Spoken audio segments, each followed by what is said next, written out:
Os Segredos Ocultos do Rancho Seven Bar, a verdadeira história de Gary Cooper. Semanas antes de sua morte, em abril de 1961, o lendário Gary Cooper fez uma última visita ao seu amado rancho em Montana. O que ele deixou para trás, um tesouro de segredos e memórias, permaneceria oculto por décadas. Hoje, finalmente, revelamos os mistérios do rancho Seven Bar.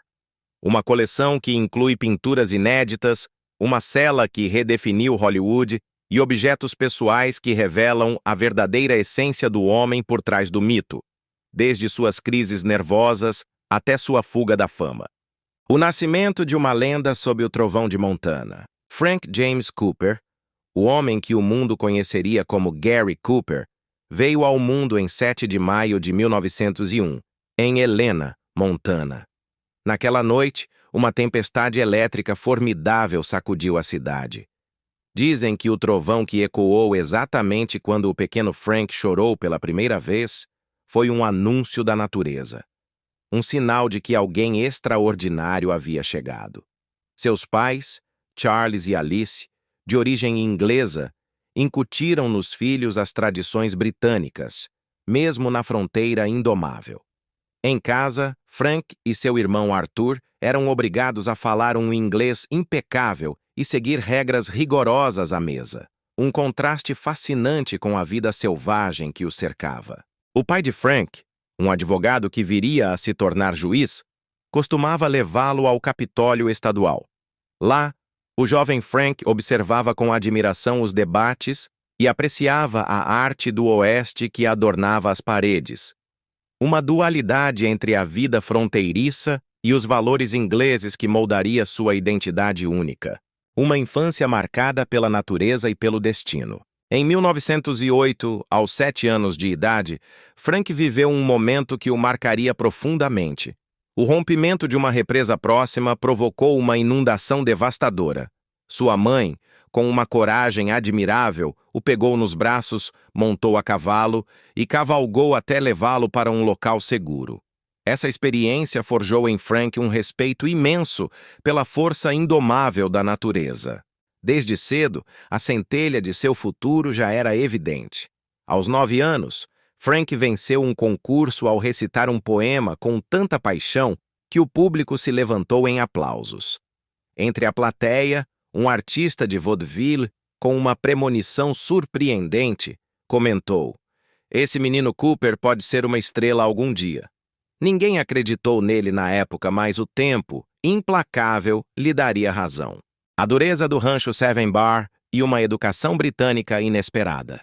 Quando Frank tinha 5 anos, seu pai comprou o rancho Seven Bar, uma propriedade de 600 acres que se tornaria um pilar de sua formação. A vida no rancho era implacável. Frank acordava ao amanhecer para cumprir suas tarefas, mesmo no inverno rigoroso. Pá de esterco a 40 graus negativos não tem nada de romântico, mas se aprende muito, recordaria anos depois. Aos 12 anos foi atacado por um touro em um momento assustador, mas conseguiu escapar ao guiar rapidamente seu cavalo para um grupo de árvores, uma amostra precoce de seu engenho e coragem. O rancho também despertou nele um fascínio pela cultura indígena americana. A descoberta de pontas de flecha pelos trabalhadores ao cavarem um poço cativou o jovem Frank, mergulhando-o na rica história daquelas terras. Anos depois, seus pais o enviaram, junto com o irmão, para a Inglaterra, em busca de uma educação adequada. Passar da liberdade do rancho à disciplina rígida de um internato britânico foi um choque cultural. Frank costumava brincar dizendo que foi como passar de tanger gado a recitar Shakespeare de um dia para o outro. Durante as férias escolares, retornava a Montana e contava aos colegas histórias selvagens do rancho, que eles, incrédulos, achavam ser pura invenção. Na Inglaterra, Frank desenvolveu um amor pelos livros e pela arte, desfrutando de Shakespeare e Dickens, algo que mais tarde enriqueceria a profundidade de suas atuações. Mas também houve momentos constrangedores, como quando apareceu na escola com botas de cowboy e um chapéu Stetson, causando um alvoroço memorável. A Primeira Guerra Mundial pôs fim à sua estadia na Inglaterra e, em 1914, ele retornou a Montana. O retorno a Montana e um momento crucial que mudaria seu destino. De volta ao lar, a readaptação não foi fácil. Seus modos britânicos o faziam se destacar e os locais zombavam de seu sotaque. No entanto, ele se esforçou para recuperar suas habilidades de vaqueiro e se reconectar com a terra. Aos 17 anos, Frank demonstrou sua singularidade em um rodeio local, onde fez um discurso que misturava gírias de cowboy com citações de Shakespeare, deixando a multidão impressionada. Essa capacidade de equilibrar o rude com o refinado seria, anos depois, seu ingresso para o estrelato em Hollywood. Mas no dia 7 de maio de 1916, no dia de seu 15º aniversário, a vida de Gary Cooper tomaria um rumo dramático e inesperado. Em Helena, Montana, ele decidiu sair para dar uma volta de carro com seu amigo Harvey Mark. O que começou como um dia de emoção e alegria terminou em catástrofe. Harvey estava ao volante quando, de repente, o carro saiu do controle. Deu várias voltas antes de capotar e ficar de cabeça para baixo. Gary ficou preso sob os destroços do veículo, gravemente ferido e mergulhado em uma dor insuportável. Quando finalmente conseguiu se libertar, mal conseguia ficar de pé. Sentia o lado esquerdo do corpo pesado e sem força, como se não lhe pertencesse. No hospital, os médicos trataram seus cortes e hematomas, mas, em um erro que mudaria a vida de Gary para sempre, não perceberam que ele havia fraturado o quadril, já que jamais lhe fizeram um raio-x. Essa negligência médica, uma omissão tão simples quanto devastadora, traçaria o caminho de uma estrela, mas também plantaria a semente de uma dor persistente que o acompanharia ao longo de sua lendária carreira. A marca inapagável de um acidente. As sequelas do trágico acidente de Gary Cooper aos 15 anos, em que uma fratura no quadril não foi diagnosticada a tempo, marcariam sua vida de forma irreversível e, paradoxalmente, moldariam a singularidade que o transformaria em uma lenda de Hollywood. Em vez de se curar corretamente, o quadril se consolidou de forma inadequada, deixando-lhe uma leve claudicação e uma dor constante, uma cicatriz invisível que o acompanharia até o fim da vida. Esse episódio brutal e transformador o obrigou a amadurecer bruscamente, passando de um garoto despreocupado a um jovem que precisava encarar a dor e uma recuperação incerta. Contrariando a lógica e seguindo o conselho equivocado de um médico que não compreendeu a gravidade da lesão, Gary voltou para o rancho da família e, acreditando estar fazendo o certo, começou a montar a cavalo todos os dias. Mas, em vez de aliviar, cada impacto na sela agravava ainda mais sua condição, fixando permanentemente a má formação no quadril. Apesar da dor lancinante, Gary não desistiu. Horas intermináveis montado, rangendo os dentes, o levaram a desenvolver um jeito único de andar e cavalgar. Seu caminhar se tornou levemente irregular, com uma discreta claudicação que, longe de ser um obstáculo, acabou por destacá-lo. A cavalo, inclinava-se sutilmente para um lado, um estilo inconfundível que mais tarde se tornaria sua marca registrada nas telas do cinema.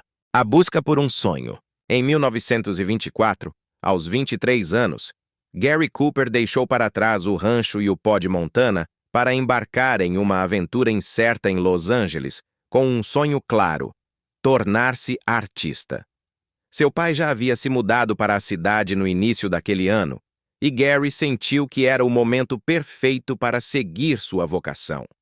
Estudara arte por 2 anos na universidade e até desenhava caricaturas para um jornal em Montana, confiante em seu talento. No entanto, a realidade de Los Angeles, uma cidade lotada de sonhadores, bateu forte. Tentou, sem sucesso, conseguir um trabalho estável em publicidade. Suas primeiras tentativas incluíam pintar anúncios de pastilhas para tosse nas cortinas de teatros, um destino bem distante de suas ambições. Para sobreviver, aceitava qualquer tipo de trabalho. vendia cartazes, promovia fotógrafos e até arranjava tempo para mais aulas de arte. A vida era uma luta constante. O destino bate à porta. No início de 1925, o rumo de sua vida mudou drasticamente. Um encontro casual com dois antigos amigos de Montana, que trabalhavam como figurantes e dublês em filmes, abriu seus olhos para as oportunidades em Hollywood. Gary decidiu tentar a sorte. Seu primeiro trabalho como figurante foi em um faroeste chamado The Thundering HT, ganhando $5 por dia, apenas o suficiente para se manter. Mas sua experiência montando a cavalo no rancho familiar lhe permitiu entrar nas perigosas e melhor pagas cenas de ação. Saltava de cavalos e fazia quedas que deixavam muitos homens feridos.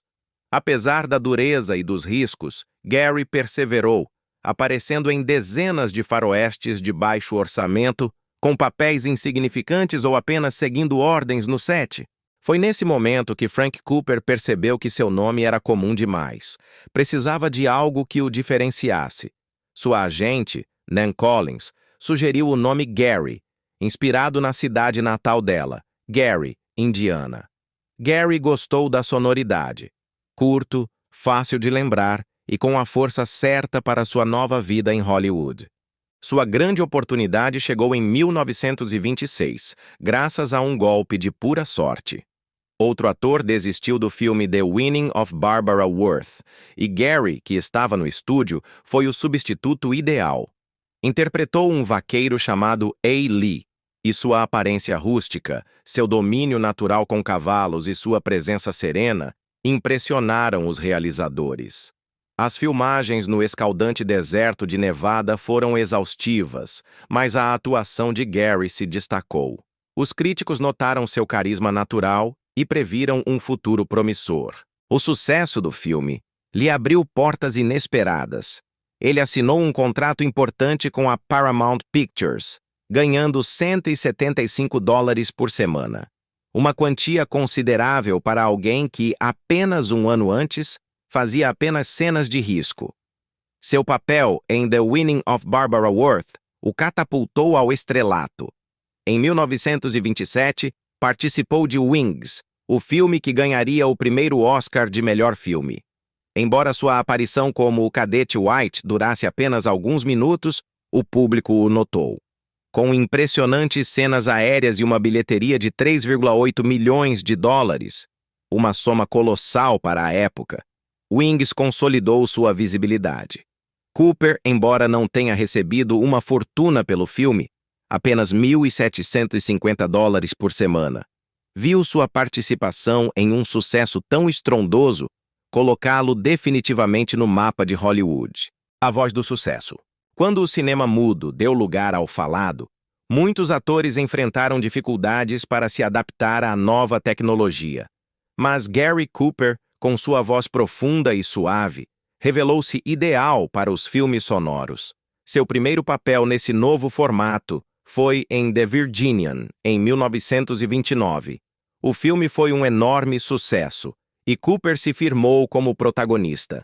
No entanto, ele tinha dificuldades para memorizar seus diálogos. Essa fraqueza acabou se tornando sua maior força. Começou a falar suas falas de forma breve e simples. Um estilo que o fez se destacar e que o público passou a adorar por sua naturalidade e autenticidade. Em 1930, coprotagonizou Morocco, ao lado da icônica Marlene Dietrich, solidificando ainda mais sua posição como uma das maiores estrelas de seu tempo. O destino havia transformado um quadril fraturado e um diagnóstico médico errado em um estilo único, uma presença inconfundível na tela e o caminho para a imortalidade do homem que seria, simplesmente, Gary Cooper. Sua história é um testemunho de como a adversidade pode moldar a grandeza e de como os segredos de um rancho em Montana revelam a verdade por trás de uma lenda. Gary Cooper e os segredos por trás da lenda. No início da década de 1930, o nome de Gary Cooper já não era apenas sinônimo de sucesso nas telas, mas de um prestígio tão grande que os estúdios de Hollywood lutavam para mantê-lo.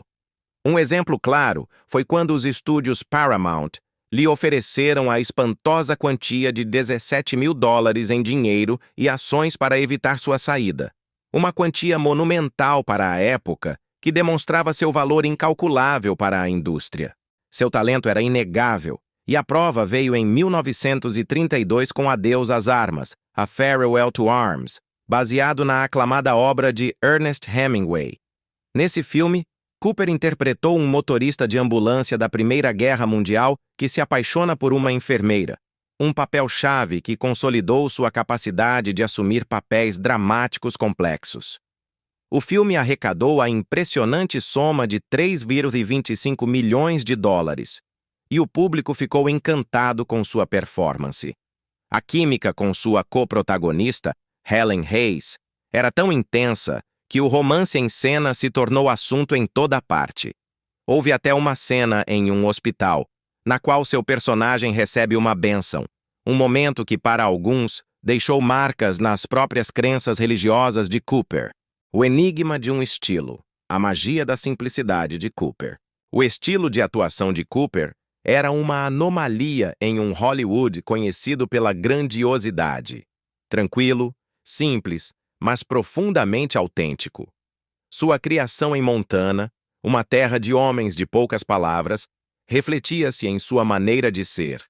Observava mais do que falava. Quando a memorização dos roteiros se tornava um desafio, Cooper optava por falas concisas, conferindo a seus personagens uma cadência pausada e contida. Os diretores adoravam essa qualidade, afirmando que ele era capaz de transmitir emoções profundas com um simples gesto ou expressão facial. Sua atuação em Sargento York, Sergeant York, de 1941, no qual interpretou um herói de guerra da vida real, lhe rendeu seu primeiro Oscar. Uma performance tão sincera e comovente que ressoou no coração da nação. Anos depois, em Matar ou Morrer, High Noon, de 1952, deu vida a um xerife enfrentando um dilema moral. Com quase nenhuma fala, ele expressou medo, coragem e determinação, um papel que lhe garantiu seu segundo Oscar e solidificou seu legado como um dos atores mais influentes da história. Além das telas, fortuna, fama e escândalos monumentais, Gary Cooper não se tornou apenas uma estrela. Ele foi um dos atores mais bem pagos de Hollywood. Em 1937, sua renda anual chegava a $370.024, o equivalente a vários milhões nos dias de hoje. Em 1939, atingiu o auge financeiro, com ganhos de $482.019, tornando-se a pessoa com a maior renda nos Estados Unidos. Sua inteligência financeira o levou a negociar um percentual dos lucros dos filmes em vez de um cachê fixo elevado, uma estratégia que lhe rendeu lucros espetaculares, como em Veracruz, 1954, onde faturou $400 mil. No entanto, tanto sucesso trouxe também problemas. Em 1941, enfrentou uma dívida de $12.000 a $180 mil em impostos atrasados, sendo obrigado a vender parte de sua valiosa coleção de arte, que incluía obras de mestres como Picasso e Renoir. Mas a vida de Gary Cooper não foi marcada apenas por conquistas profissionais e fortuna. No final dos anos 1920 e início dos anos 1930, foi um verdadeiro furacão de drama, paixão e escândalos que hipnotizaram Hollywood. Ele se tornou tão famoso por suas atuações quanto por seus inúmeros romances com algumas das maiores estrelas da época. Amores tempestuosos. Seu relacionamento com a explosiva Lupe Vélez começou em 1929, durante as filmagens de The Wolf Song. Foi um romance selvagem, intenso, marcado por brigas públicas que eram assunto de todo Hollywood. Em uma festa, Vélez, consumida por ciúmes e raiva, chegou a abrir o zíper da calça de Cooper na frente de todos, para ver se ele cheirava ao perfume de outra mulher. Mas isso não foi nada comparado ao infame incidente de 1930. Durante uma de suas brigas acaloradas, Vélez encontrou marcas de batom no pescoço de Cooper e explodiu de fúria. Armando-se com uma faca, correu atrás dele pela casa. Apesar das tentativas de fuga, ela o alcançou no escritório e o feriu no braço. O corte exigiu 15 pontos.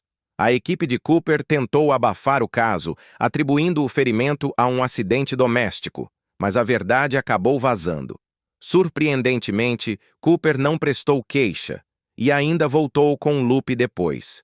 Comentou com amigos: "Essa é a Lupe. Ama com todo o coração e às vezes com os punhos também." O capítulo final desse romance caótico aconteceu em junho de 1931, na movimentada Union Station, em Los Angeles.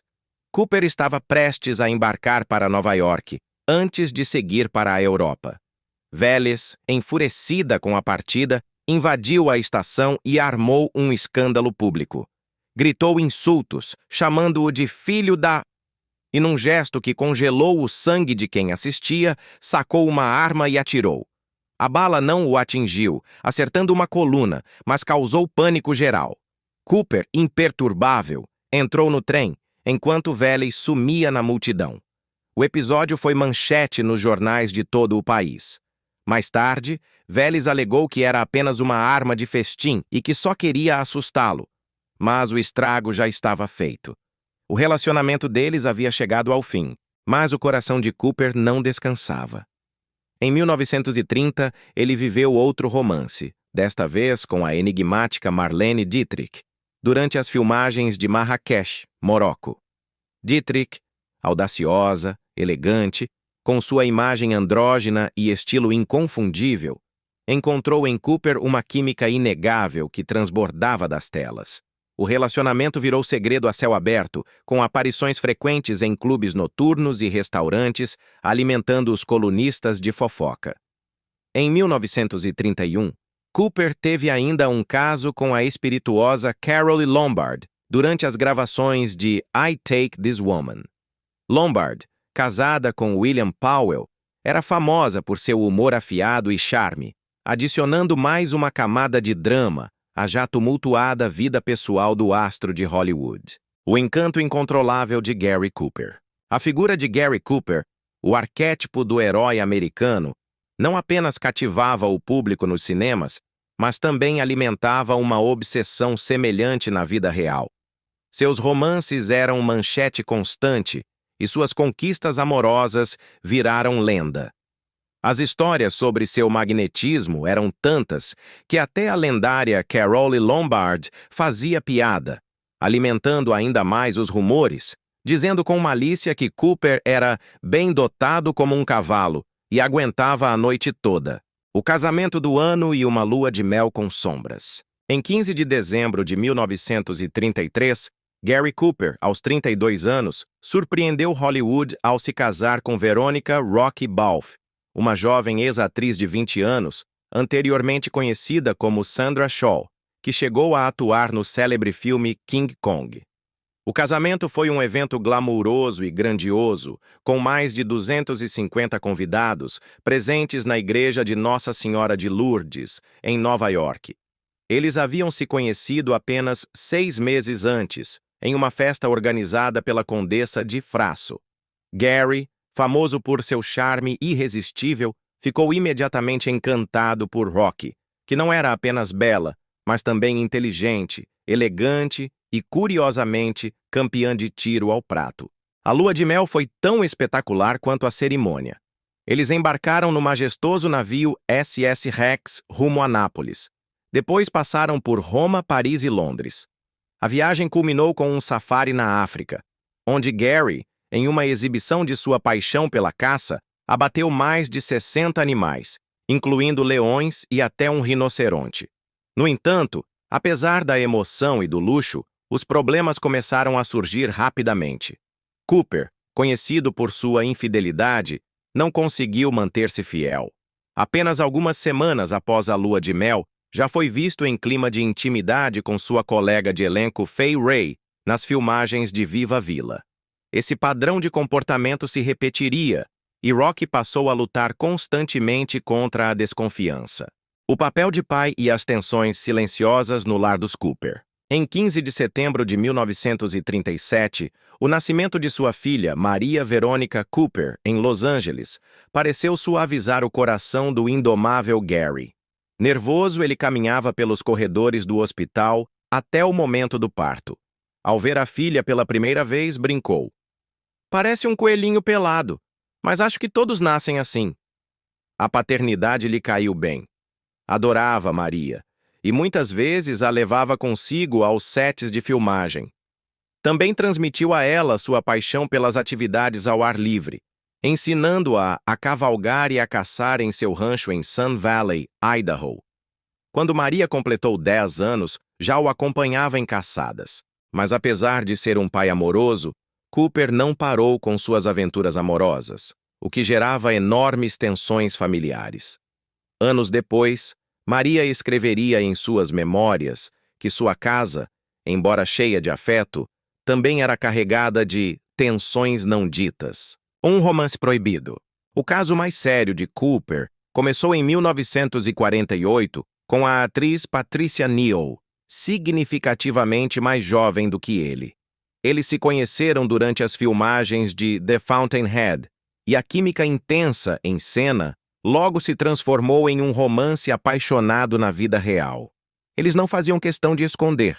Apareciam juntos em festas e restaurantes, o que magoou profundamente Rocky e causou grande impacto em Maria, que admitiu: "Eu cuspia no chão toda vez que via Patrícia."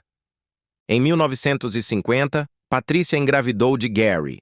Para evitar um escândalo que poderia arruinar suas carreiras, Gary organizou um aborto, uma decisão que Patrícia lamentaria e que a atormentaria para o resto da vida, segundo suas próprias palavras. Mas Patrícia não era a única mulher em sua vida naquele período. As colunas de fofocas o ligavam a outras estrelas, como Grace Kelly e Ingrid Bergman. O estresse de levar essa vida dupla começou a cobrar seu preço. Em 1951, Cooper foi submetido a uma cirurgia por úlceras sangrantes, provavelmente causadas pela pressão emocional insustentável. A explosão. Cartas de amor, separação e redenção artística. O ponto de ruptura veio em maio de 1951, quando Rocky encontrou cartas de amor de Patrícia na escrivaninha de Gary. Seguiu-se uma briga monumental, tão violenta que a filha Maria, então com 13 anos, se trancou no quarto para não ouvir. Pouco tempo depois, Gary saiu de casa e se instalou no luxuoso Beverly Hills Hotel, enquanto Rocky permaneceu na mansão da família em Brentwood. A mídia enlouqueceu. Repórteres acamparam do lado de fora da casa, ávidos por qualquer novidade. Rocky negociou um acordo financeiro robusto, que incluía $1.000 semanais de pensão, uma quantia expressiva para a época. Durante o período de separação, a carreira de Cooper sofreu um revés. O filme Distant Drums não foi bem sucedido, e muitos atribuíram o fracasso ao caos em sua vida pessoal. No entanto, em 1952, Cooper estrelou Matar ou Morrer, High Noon, um papel que não apenas lhe rendeu seu segundo Oscar, como também ajudou a restaurar sua imagem pública e reafirmou seu talento inquestionável. Por volta da mesma época, seu relacionamento com Patricia Neal chegou ao fim. Gary lhe enviou um casaco de Vison como presente de despedida, um gesto final para um romance que, segundo Patrícia, representou os anos mais dolorosos da minha vida. O vínculo inquebrantável dos Cooper. Apesar de anos de separações tumultuadas e romances escandalosos, o relacionamento entre Gary Cooper e Rocky Balfe desafiou as convenções de Hollywood. Embora afastados, eles nunca se divorciaram. Ambos exploraram outros relacionamentos, mas a força do laço entre eles permaneceu inquebrantável, uma constante invisível que os mantinha conectados. Sua filha, Maria, presa no meio desse drama familiar, dividia seu tempo entre os pais e escreveu em seu diário, com uma emoção comovente, o desejo de poder estar com os dois ao mesmo tempo. O renascimento de uma estrela. Em 1941, aos 40 anos, alguns se perguntavam se a época de galã de Gary Cooper havia chegado ao fim. mas o destino tinha outros planos. Foi então que ele recebeu o papel de Alvin York em Sargento York, Sergeant York.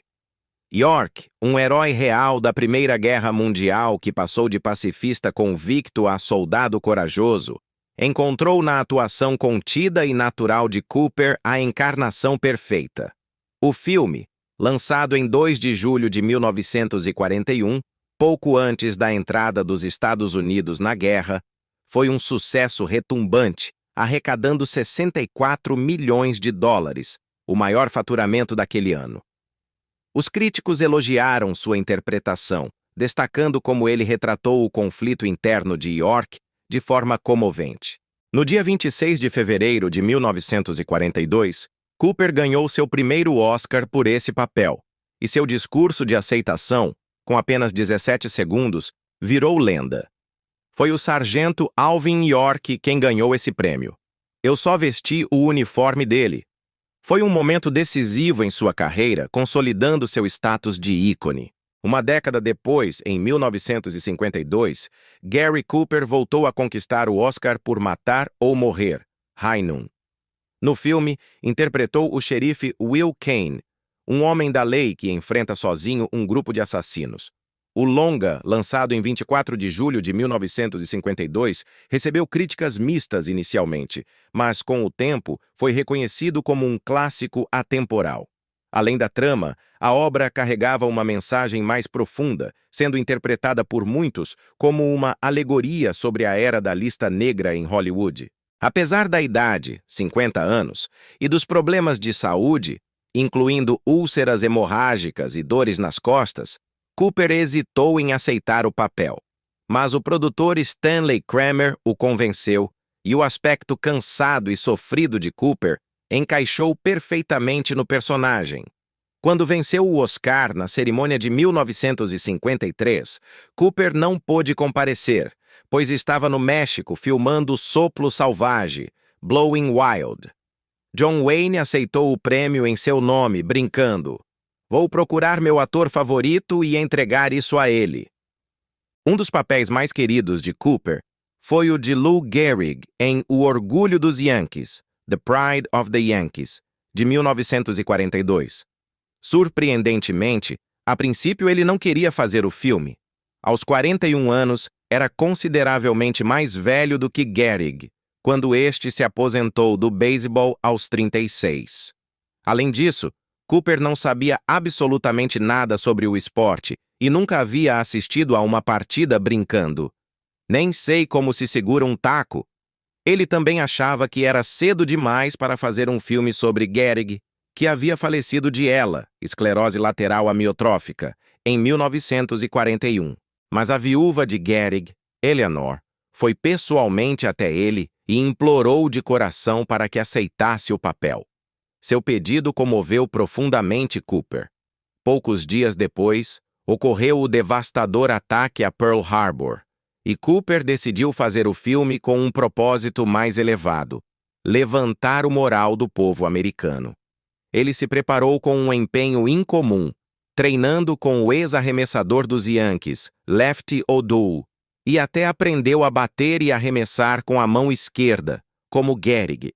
O Orgulho dos Yankees estreou em 14 de julho de 1942 e foi um sucesso estrondoso. Os críticos elogiaram sua atuação e o filme recebeu 11 indicações ao Oscar. Embora Cooper não tenha vencido por esse papel, muitos o consideram uma de suas performances mais emocionantes. Reconciliação, fé e o projeto de um lar. Na vida pessoal, a reconciliação com sua esposa Rocky, em 1954, marcou um novo e esperançoso recomeço. Após anos de separação devido ao relacionamento com Patricia Neal, Gary e Rocky começaram a reconstruir seu casamento. Voltaram a aparecer juntos em público e até celebraram o Natal em família, um símbolo da renovação de sua união. O interesse de Gary pelo catolicismo, fé de sua esposa e de sua filha, também cresceu nesse período, fortalecendo ainda mais o vínculo entre eles. O vínculo inquebrantável. Como um poderoso símbolo desse novo começo, os Cooper decidiram construir uma nova casa juntos. Em 8 de fevereiro de 1953, Cooper comprou um terreno de 2 acres na Baroda Drive, em Holmby Hills, por $35 mil. A construção dessa casa se tornou um projeto compartilhado, uma forma de selar o compromisso renovado e construir um futuro juntos. A reconciliação teve um efeito visível tanto na imagem pública quanto na carreira de Cooper. Ele passou a aceitar papéis mais maduros, como em A Grande Esperança, Friendly Persuasion, de 1956, onde interpretava um fazendeiro quacre que lutava com suas crenças pacifistas durante a Guerra Civil. Sua atuação foi aclamada pela crítica e vista como um reflexo de sua própria evolução pessoal. Sua filha Maria diria mais tarde que a reconciliação dos pais foi o maior presente que eles poderiam lhe dar. Luta contra a doença e um legado imortal. Em 1960, a saúde de Gary Cooper começou a se deteriorar drasticamente. Ele foi diagnosticado com um câncer de próstata agressivo que já havia se espalhado para o cólon. Apesar das cirurgias e tratamentos, sua condição piorou inexoravelmente.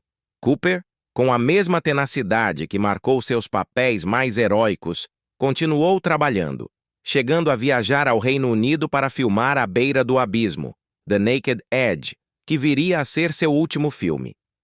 A cortina da vida de um gigante de Hollywood começava a se fechar, mas seu legado, forjado entre o aço de suas convicções e a vulnerabilidade de suas paixões, permaneceria para sempre na memória coletiva. Como enfrentaria o herói americano sua batalha mais pessoal? O mundo estava prestes a testemunhar o último, e talvez mais corajoso, ato de Gary Cooper. Um legado imortal e segredos revelados. Em 13 de maio de 1961, apenas 6 dias após completar 60 anos, o lendário Gary Cooper deu seu último suspiro em sua casa em Los Angeles, cercado pelo amor da esposa, da filha e de amigos próximos. Sua dedicação inquebrantável ao ofício permaneceu intacta até o fim, apesar da doença implacável que o consumia. Seu médico, comovido pela força do paciente, declararia mais tarde que a resistência de Cooper foi extraordinária. Poucos suportariam tanto sofrimento por tanto tempo.